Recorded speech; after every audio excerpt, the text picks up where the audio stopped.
Romanos 5:1 dice así: justificados pues por la fe tenemos paz para con Dios por medio de nuestro Señor Jesucristo, por quien también tenemos entrada por la fe a esta gracia.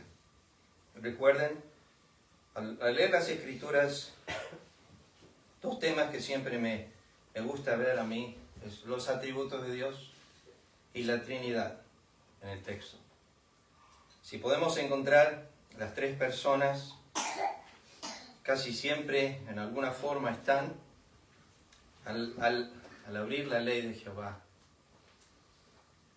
Ya cuando la abres para leerla, te tiene que hablar de una persona, de la divinidad. ¿Y quién es? Es el Espíritu Santo. Él es el que nos trajo este libro. Fue Abraham Lincoln que dijo años atrás: el mayor regalo que Dios le dio al hombre es la Biblia. Él dijo también: entiendo el ateísmo cuando miro la tierra, pero dejo de ser ateo cuando levanto mis ojos al cielo. Miro las obras de Dios. Al abrir la Biblia, ya tienes el testimonio del Espíritu Santo. Es Él que a través de los hombres, como ya leemos a través de las Escrituras, toda la Escritura es inspirada por Dios. Entonces el testimonio del Espíritu es el que estamos ya teniendo presente al abrir nuestra Biblia. Si no crees el libro, lo menosprecias a Él. Él tiene un título, un nombre. Se llama el Espíritu de verdad. Él no puede mentir. La Biblia dice: Dios no puede mentir. Se centra específicamente en un texto en Hechos, el capítulo 5, donde la Escritura nos dice que Pedro llamó la atención a Ananías y Zafira y le dijo: habéis mentido al Espíritu Santo. Y luego dice: no podéis mentir a Dios, dándole obviamente el título, Dios, el Espíritu Santo. Entonces miramos las tres personas de la divinidad. Versículo 1 nos menciona al Padre y al Hijo. Dice: para con Dios por medio de nuestro Señor Jesucristo. Versículo 2 dice: por quien también tenemos entrada a esta gracia en la cual estamos firmes. Otra de las cosas que le digo que tenemos que mirar la Trinidad y los atributos de Dios. Acá tenemos la gracia de Dios mencionada. Nos gloriamos en la esperanza de la gloria de Dios. Hicimos énfasis sobre eso algunas semanas, que es la suma total de sus atributos o su persona. Y no solo esto, que también nos gloriamos en las tribulaciones, que es el medio por el cual Dios perfecciona nuestro corazón hacia la gloria de Dios. ¿Recuerden? Esta leve tribulación momentánea produce en nosotros un eterno peso de gloria. O sea que Dios utiliza las tribulaciones para llevarnos a la gloria de Dios. Las tribulaciones, sabiendo que la tribulación produce paciencia, es la palabra upumón en el griego, que significa soportar debajo. Son las palabras más abundantes en el Nuevo Testamento para con el creyente. Paciencia.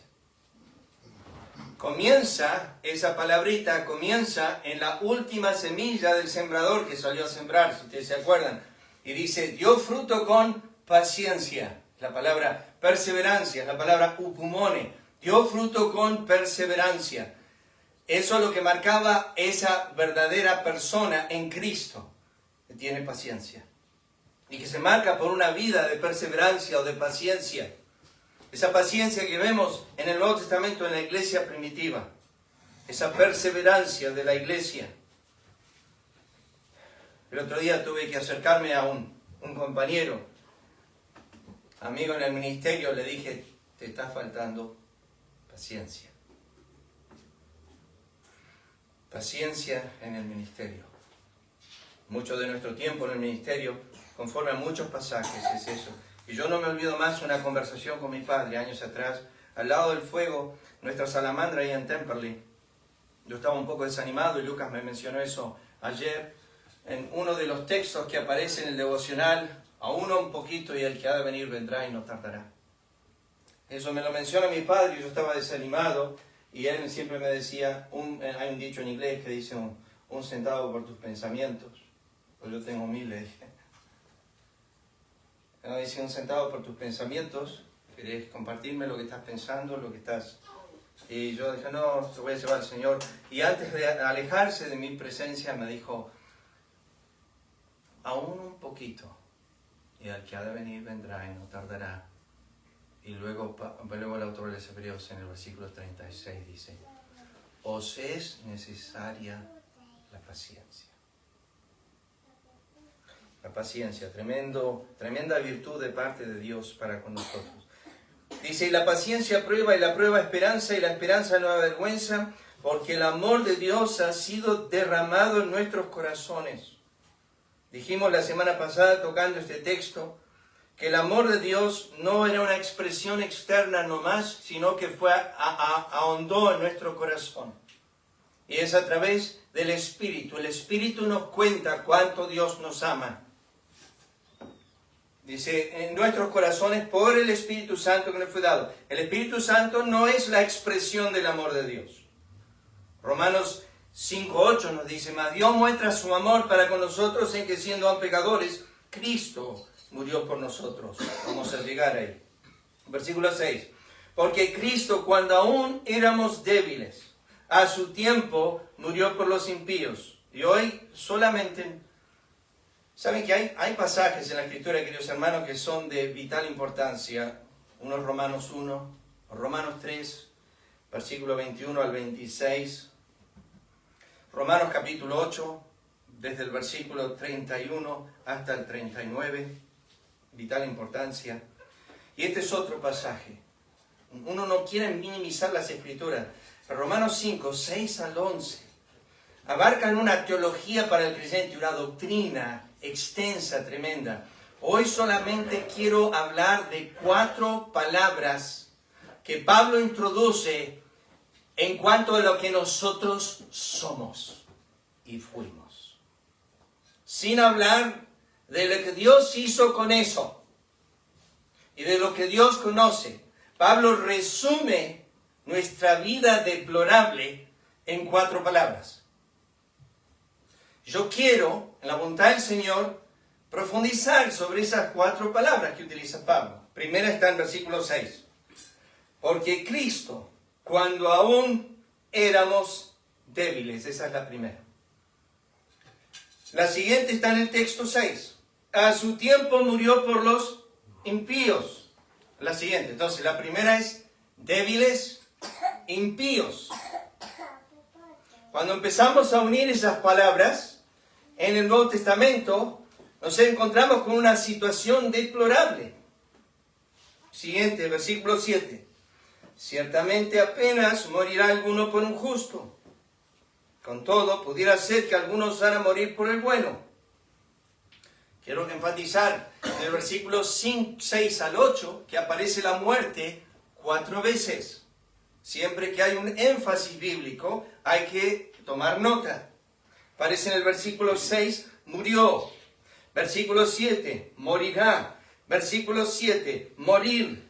Versículo 8, mas Dios muestra su amor para con nosotros en que siendo aún pecadores, tercera palabra. Entonces tenemos débiles, impíos, pecadores. Se va sumando. Cada uno tiene un significado diferente. Cada uno muestra nuestro estado delante de Dios.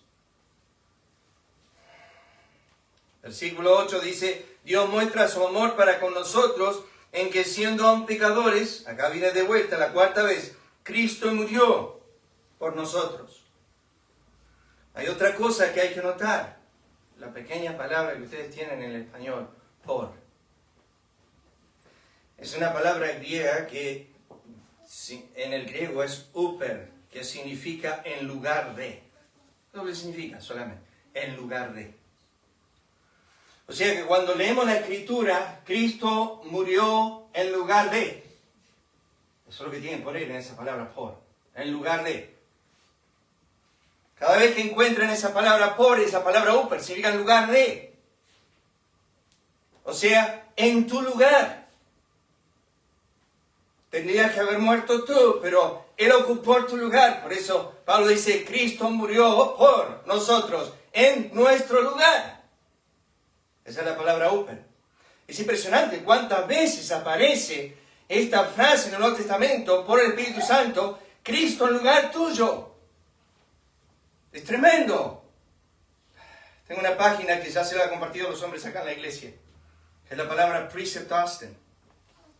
En esa página el hombre lleva a través de los versículos de Upper en lugar de. ¿Y cuántas veces el Espíritu Santo remarca Cristo en mi lugar? Eso es lo que nosotros conocemos como la doctrina de la sustitución. Yo no, pero Él sí. No vamos a desarrollar eso en el texto esta mañana. Quiero dedicar uno de los mensajes a eso, porque lo enfatiza tantas veces aquí en el texto. Pero versículo 9.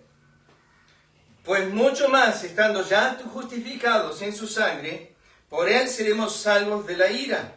Porque si siendo enemigos, cuarta palabra, primera palabra débil, segunda palabra impíos, tercera palabra pecadores, y la última parece agravar la situación. Enemigos.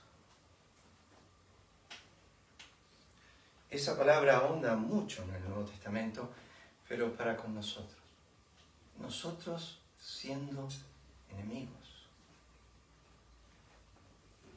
Fuimos reconciliados con Dios por la muerte de su Hijo, o en lugar, ese es por Upper, de su Hijo. Mucho más, estando reconciliados, seremos salvos por su vida. No solo esto, sino que también nos gloriamos en Dios por el Señor nuestro Jesucristo, por quien hemos recibido ahora la reconciliación.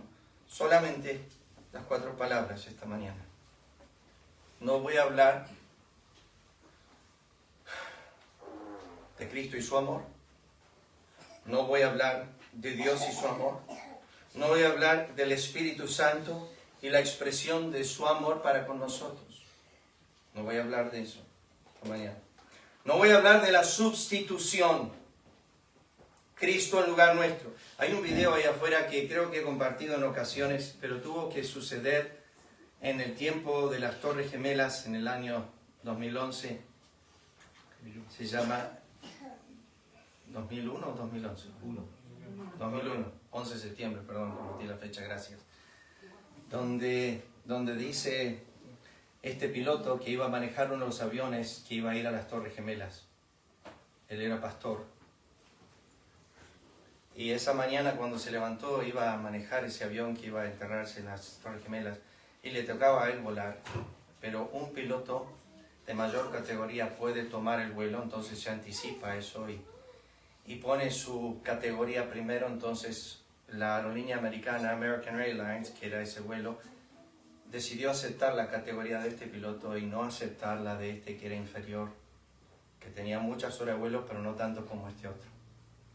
Él puso su nombre y si la empresa en la media hora no lo llama, significa que él no necesita volar. Él estaba en el hotel, puso su nombre para volar y tenía que llegar al aeropuerto para tomar ese vuelo. Y bueno, se dio cuenta que su amigo lo había anticipado, entonces dijo, bueno, tengo un día de descanso de vuelo. Y de repente empezó, cuando sucede el accidente y las Torres Gemelas y todo eso empieza a suceder, alguien lo llama por teléfono, esperanzado que iba a contestar, un amigo que había visto primero la noticia. Él contesta, y la esposa de ese amigo llamó a su esposa, que ella estaba en el estado de Maine, y ella no sabía qué estaba pasando con su marido. Creía que había estado en ese avión. Y él en ese momento escribe un testimonio que lo anota. Como dije, era pastor. Anota y dice, en mi asiento. El piloto que tomó su asiento también enseñaba en su casa las Escrituras. Con toda su familia invitaba a vecinos. Y esa mañana el Señor lo llamó a su presencia. Joven, 25, 36 años. Lo que él pensó es lo bueno que fue eso. No que él haya sido salvado. Pero él escribió en su testimonio, dijo, ya 2 veces alguien ha estado en mi lugar de muerte. La primera vez, mi Señor hace 2000 años atrás, estuvo en mi lugar. Y la segunda vez, dice este piloto, estuvo en mi asiento. Está en YouTube, lástima, no sé si está subtitulado o no, pero dura 15 minutos nomás, y él ahí comparte su testimonio. Y el video se llama En mi asiento. Él era piloto de American Airlines. Es más, yo no lo llegué a conocer, pero era íntimo amigo de mi director acá en Argentina, que se llama Santiago. Y Santiago me contó la historia. Pero yo no sabía nada de esto y me contó cómo él era piloto de ese vuelo y el Señor no permitió que esa mañana él subiese a ese avión porque no hubiese contado la historia, obviamente. En mi lugar. Dice el versículo 6, por favor, noten esto. Porque Cristo, cuando aún éramos débiles. ¿Qué es eso? Déjenme decirles algunas cosas que dice la Escritura que éramos. Efesios dice, éramos hijos de ira, lo mismo que los demás. Déjenme darte esta idea. Juan 3:36 dice que la ira de Dios reposa sobre él. Hubo un momento en tu existencia terrenal, antes de conocer a Cristo, donde eras un hijo de ira. La ira de Dios reposaba sobre ti. Sin embargo, no puedo reconciliar las dos verdades en mi mente. Solo Dios lo puede hacer. Te amó desde la eternidad pasada. Sin embargo, había un momento en que todo lo que hacías estaba bajo su enojo, su ira. Y eso introduce Romanos capítulo 1. A veces la ira de Dios se revela del cielo contra toda injusticia. Eso incluye a ti. En el tiempo que estabas sin Cristo, sin Dios y sin esperanza, estabas haciendo injusticia y contra toda impiedad. Y la Escritura dice que la ira de Dios se revela contra toda impiedad e injusticia de los hombres. Estabas en esa condición. Efesios 2:3 dice, éramos hijos de ira. Pablo le dice a Tito, éramos insensatos, éramos rebeldes, éramos extraviados, éramos esclavos de concupiscencias y deleites diversos, viviendo en malicia, envidia, aborrecibles y aborreciéndonos unos a otros. O sea, el estado nuestro, cuando antes de conocer a Cristo, era este. Ahora, yo conocí a Cristo cuando tenía 5 o 6 años. No me acuerdo de una vida de droga, una vida como está describiendo Pablo, porque no estuve ahí. Fui sacado de eso todo desde mi niñez. Fui guardado como Timoteo. Desde la niñez has sabido las Sagradas Escrituras, las cuales te pueden ser sabios para la salvación. Pero otros no ha sido así. Otros han conocido una vida anterior a Cristo, una vida a la cual no desearían volver. Una vida que estaba manchada con iniquidad, como mi padre me decía. Hastiado estoy de mi pecado. Tenía 17 años y no quería más.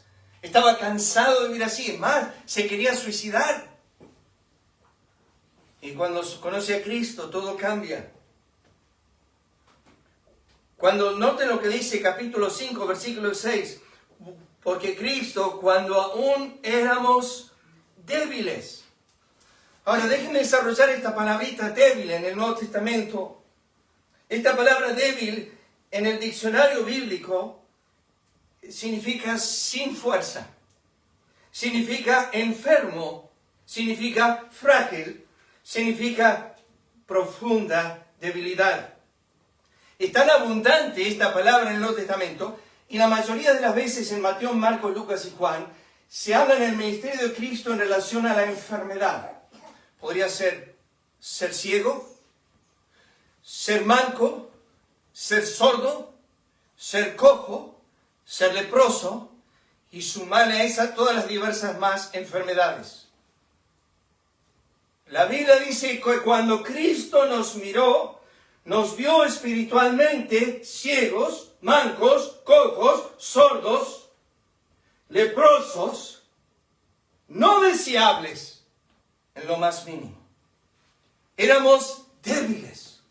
sin fuerza alguna. No podíamos le ofrecer hasta una oración. No podíamos hacer nada. Cristo envió a sus discípulos, dijo, sanad enfermos, es la palabra débil. Limpiad leprosos, resucitad muertos, echad fuera demonios.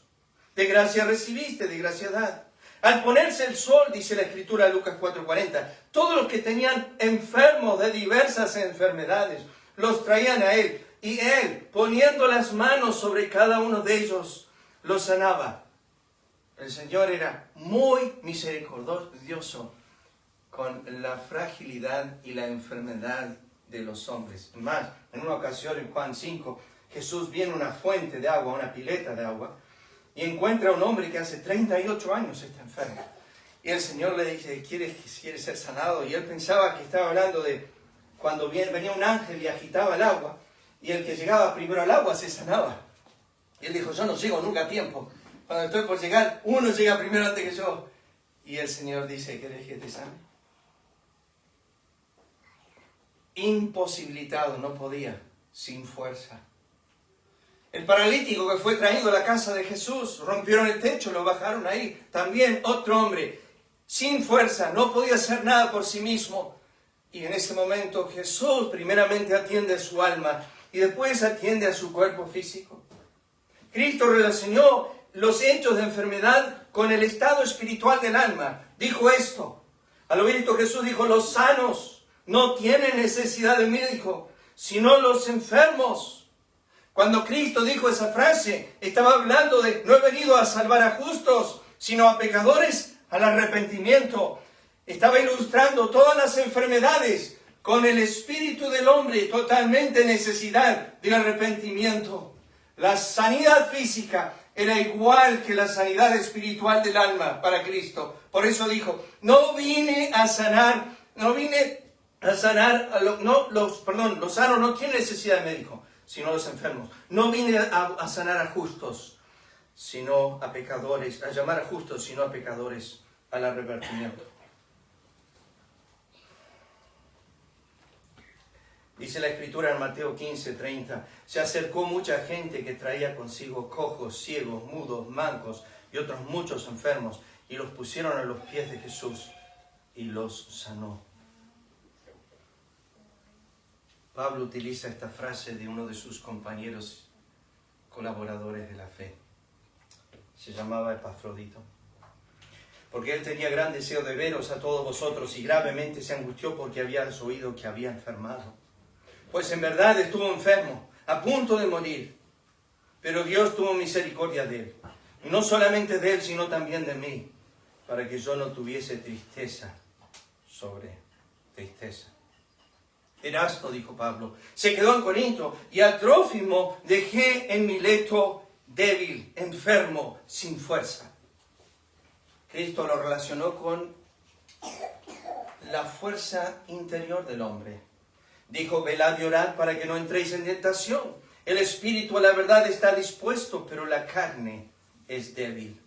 Porque lo que era imposible por la ley, por cuanto era débil por la carne, Dios enviando a su Hijo en semejanza de carne de pecado y a causa del pecado, condenó al pecado en la carne. Queda pues abrogado el mandamiento anterior a causa de su debilidad e ineficacia. Hebreos 7:18. Sino que lo necio del mundo escogió Dios para avergonzar a los sabios, y lo débil, lo enfermo del mundo, lo sin fuerza, escogió Dios para avergonzar a lo fuerte. Y lo vil del mundo y lo menospreciado escogió Dios, y lo que no es, para deshacer lo que es, a fin de que nadie se jacte en su presencia. De igual modo, dijo Pablo, el Espíritu nos ayuda en nuestra debilidad, pues qué hemos de pedir como conviene no lo sabemos, pero el Espíritu mismo intercede por nosotros con gemidos indecibles. Escuchen la Trinidad en el tema de la debilidad. Escúchenla. Dios escoge lo débil, Cristo muere por lo débil y el Espíritu ayuda mi debilidad. Los tres están siempre con el débil. A veces Nos preocupa un poco Romanos 14 y 15 cuando dice, recibir al débil en la fe, pero no para contender sobre opiniones. Los débiles, los fuertes, deben soportar las flaquezas de los débiles. Esa es la mera imitación de Dios. Dios escoge la débil, Cristo muere por lo débil y el Espíritu ayuda lo débil. Tú estar con el débil no es otra cosa lo que Dios hace. Dios escogió lo débil, Cristo muere por lo débil y el Espíritu ayuda al débil. MacArthur lo digo de esta forma, este pasaje, cuando éramos impotentes para escapar de nuestro pecado, impotentes para escapar la muerte, impotentes para resistir a Satanás, impotentes para complacer de cualquier manera a Dios, asombrosamente Dios envió a su Hijo a morir por nuestra impotencia.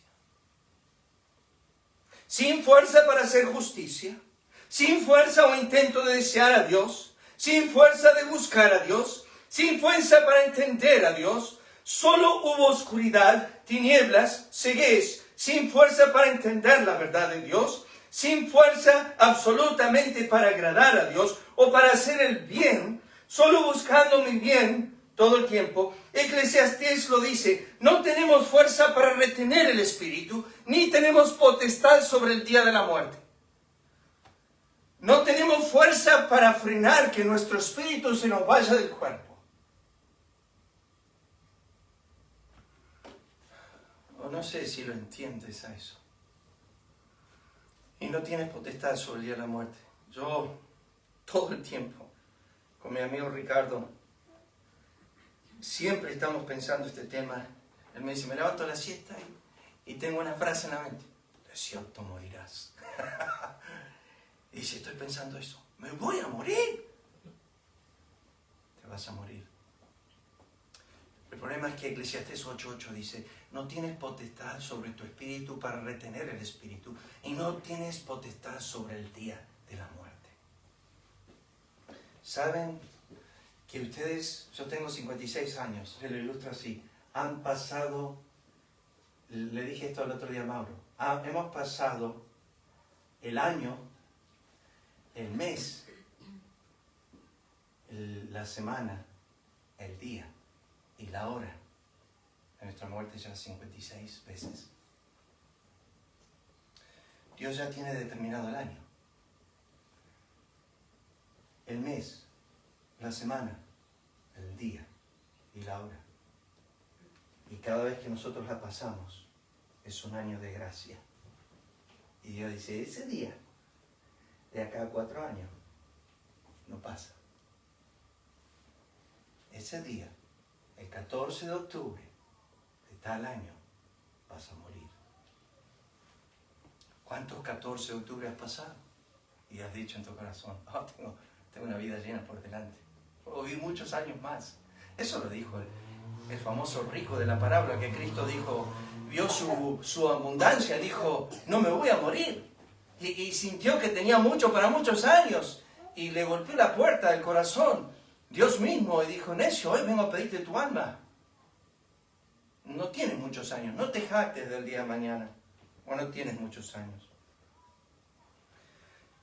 Cuando la Biblia dice que eres débil, ¿a qué se está refiriendo? ¿No? Necesito, si me dan un permiso esta mañana, no lo hago mucho esto, pero necesito leer una nota de un querido pastor que ya está con el Señor. Se llamaba R.C. Sproul. Y encontré esta de todos los comentarios que leí esta semana, hacer la mejor nota sobre sin fuerza, débil.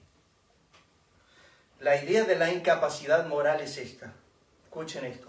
Hemos sido sumergidos tan profundamente en el pecado que no tenemos la capacidad moral de inclinarnos de ninguna forma hacia las cosas de Dios. Dios en su misericordia y gracia nos ofreciera el perdón completo y la salvación en Jesucristo, pero no hiciera nada para obrar en nuestros corazones. Nunca ejerceríamos esa opción. Simplemente no tenemos la capacidad moral. Tenemos el poder volitivo para elegir lo que queremos en cualquier circunstancia, pero el pecado es tan profundo que ya no tenemos ningún deseo de Dios o ningún deseo del Evangelio o de Cristo. El informe abrumador en América hoy en día entre los evangélicos profesantes es que Dios ofrece el Evangelio a todos y que aquellos que ejercen su voluntad de recibir a Jesús y de hacer una decisión por Cristo son los que se salvan. Aunque Dios hace el 99%, el 1% que decide nuestro destino para la eternidad descansa en nuestra cooperación y elección de Jesús libremente. Cuando estaba escuchando a Sproul decir esto, él dijo que si él creía que el 99% lo hace Dios y el 1% lo hace el hombre, no predica más el Evangelio. Escuchen esto. En el momento en que me convenza de eso será el momento en que me baje de mi púlpito, porque no tendría ninguna esperanza de que la obra de evangelización tuviera éxito o de que la predicación diera algún fruto. Sería como si un predicador predicara la resurrección con gran elocuencia, poder y habilidades retóricas, en medio de un cementerio, llamando a los cadáveres para que vengan a la vida. No van a venir, al menos que el Espíritu Santo de poder habla a los corazones muertos y resucite y dé vida a esos muertos que están en el cementerio. No van a venir. Si tú vas al cementerio esta mañana y le predicas a los muertos el Evangelio, no van a responder, están muertos. ¿Y por qué crees que los vivos, a quienes les hablas de Cristo, están diferentes? Si Pablo dice que estamos muertos en nuestros delitos y pecados. De la misma manera que los que están en el cementerio, estamos nosotros, estamos sin fuerza alguna. Me gusta como dice Sproul en esta extensión de su mensaje. Dice, nosotros creemos que el Evangelio es un salvavidas, que se tira a un hombre que se está ahogando y que si al menos tuviese la mano afuera del agua y pudiese agarrar el salvavidas con su mano, lo pudiésemos traer. Eso es lo que es el Evangelio, un mero salvavidas. El problema es que la Biblia no dice que el Evangelio, el hombre tiene la mano afuera. La dice Sproul, que el hombre está muerto debajo del agua. Y hay que sacarlo y hay que resucitarlo, porque está muerto. No es que está vivo. Un salvavidas no lo va a sacar. Necesita mucho más que un salvavidas. Sin fuerza.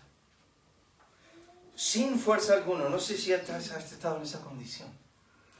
Pero hoy, temprano de mañana, dediqué a buscar en Googlear qué son las enfermedades que nos producen sin fuerza. Hay varias enfermedades musculares, hay varias enfermedades cerebrales que nos traen a esa postura de estar sin fuerza. Yo le he compartido varias veces a ustedes que cuando estaba en el norte había una familia que tenía 2 o 3 hijos, o 2, no me acuerdo cómo era el tema, y que se estaban perdiendo su fuerza muscular, al punto tal que llegó a tener que apoyar su mano contra su mandíbula abajo para ayudar a comer, porque ya no podía mover estos huesos, los músculos acá. Esa enfermedad ataca el poder y la fuerza de los músculos y te quedas sin fuerza. Tengo una enfermera acá, ¿cómo se llama esa enfermedad, Lili? ¿Cómo? ELA. Sí, también hay varios nombres, pero yo la escuché esa porque hace poco escuché, no sé si es un senador que tiene eso. Claro. Un senador, y va perdiendo la fuerza y ya ni puede articular sus palabras. Y tú te jactas de que tienes algo de poder. Te hago una pregunta esta mañana. ¿De dónde procede ese poder? Tú te levantaste esta mañana. ¿De dónde procede ese poder? Washer lo dice continuamente en sus prédicas. No puedo ni pestañear aparte del poder de Dios. No puedes mover tu pestaña. Ustedes saben que la lepra ataca el sistema nervioso central. Y lo que hace es anula el dolor. Los leprosos no perdían sus extremidades. Lo que ellos perdían es la sensibilidad al dolor. Y seguían usando la mano que estaba ya dañada. Y por eso tenían esos problemas con las extremidades. Porque seguían caminando con el tobillo todo torcido. Y con todos los esguinces que tenían. Seguían usándolo porque no sentían dolor. Seguían poniendo su mano en el fuego porque ya no había dolor. Había un médico que se dedicó años a trabajar con leprosos en la India. Y trabajaba con ellos. Y un día agarró una olla caliente, agua hirviendo, y se le cayó encima del pie, y no sintió. Y dijo, ahora soy uno de ellos. Ahora era leproso, como uno de ellos. Pero una de las cosas que ataca a la lepra es el nervio que hace bajar nuestro párpado 8 veces continuamente para lubricar nuestro ojo en el minuto. Es un limpia parabrisas. Si no lo tuviésemos, se reseca nuestro ojo y nos volveríamos ciegos. Es por eso que los leprosos que tienen lepra y no se les baja esto, ellos tienen que ponerse lágrimas en los ojos continuamente para no volverse ciegos. ¿Y tú crees que tienes poder para mover este nervio, para hacer lubricar tu ojo? No, tú no lo haces, es automático. Es un limpia parabrisas de parte de Dios, pero no solo limpia el ojo, sino lo lubrica y no te permite quedar ciego. Tú no tienes ni ese poder, estamos sin fuerza. Cuando éramos débiles, déjame decirte esto esta mañana. Yo anoté algo, se lo voy a leer. Estamos a 5 minutos, escúchenlo. Terrible, el otro día me dieron 22 minutos para predicar en Chivilcoy. Y puse mi reloj y me aparece así en pantalla. Y estaba con mis notas en el iPad y me aparecen 22. Y digo, todavía ni empecé. Mira a los hermanos y dije, no puede ser. Ya se terminó el tiempo. Sí, ya se acabó. Es más fácil, ahora quiero que escuches esto. Y esto le pedí a 2 instrumentadoras. Una es la esposa del amigo de Mauro, Aníbal Piñatar. Le pregunté a ella, ¿cuántos instrumentos se necesitan para hacer una operación de vesícula? Dijo, aproximadamente 40. Le dije, para hacer una operación de corazón abierto, 200. ¿Cuántas personas se necesitan para operar en una vesícula? Unos 4. Dice, para operar en un corazón abierto, 10. Okay. 200 instrumentos, 10 personas para tratar el problema de una sola persona. Sería más fácil para ti hacerte una cirugía de corazón o de cerebro y salvar tu propia alma. Quitarse un cáncer del páncreas, o un cáncer de los pulmones, o un cáncer del sistema linfático, que poder curar tu propia alma en un estado sin fuerza como estás. Si tú puedes acostarte en una camilla y operar tu corazón, que requiere de 10 personas con 200 instrumentos, y que alguien me diría, ridículo, imposible. Pero tú me dices a mí que tú tienes el poder para salvar tu propia alma. Es más fácil hacerte una operación propia que salvar tu propia alma. Porque estamos conforme a Dios sin fuerza. No tenemos nada para hacer, totalmente débiles. En esa condición, la siguiente palabra es por los impíos. Ya son las 12. Termino con esta palabra nomás.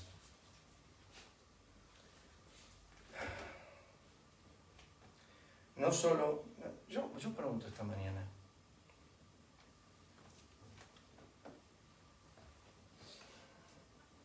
no sé, si no es tu hijo, si no es tu hija, y tendrías que cuidar a una persona inválida, ¿sería fácil para ti? No sería fácil para ti, pero sería una tremenda carga. Más si esa persona inválida no puede comer por sí mismo, no puede hacer nada por sí mismo, y está todo el tiempo en silla de ruedas, y tienes que bañar a esa persona, tienes que limpiarla o limpiarlo. Sería una cosa que te cansa y llega a ser algo que no quieres hacer. Pero si tuvieses a alguien así, sería más fácil, mirando esa condición, la distancia que hay entre tú y ese ser humano que es más débil que ti. no se compara a la distancia que hay entre un Dios omnipotente y cuando Él pasó, como le pedí a Lucas esta mañana que lea Ezequiel 16. Dios pasó y vio a Israel y dice, estabas sucias en tus sangres. Y que te adorné, te vestí, te di todo lo que tienes, te hermosé, puse mi hermosura en ti. Dios, cuando nos vio a nosotros, nos vio en una forma absolutamente desagradable. Por eso se magnifica su gracia, por eso se magnifica su poder, por eso se magnifica su amor, porque cuando nos encontró a nosotros, nos encontró en un estado tan deplorable, débil, que era como, no sirve, es inútil, es cojo, es ciego, es sordo, es manco, no me sirve. En este mundo presente esa persona no le sirve al mundo. Una persona que sea ciega, sorda, coja, manca, no le sirve. No tiene utilidad en este mundo.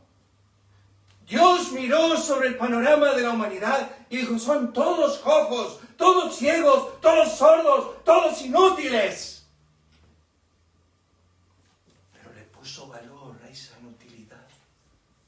Decidió pagarla con el intercambio de la vida misma de su Hijo. Le puso valor. Piénsalo. Piénsalo. Y por último, esta mañana, solo se lo menciono porque no hay tiempo para desarrollarlo. Murió por los impíos. ¿Quiénes son los impíos? Es la palabra griega asebia.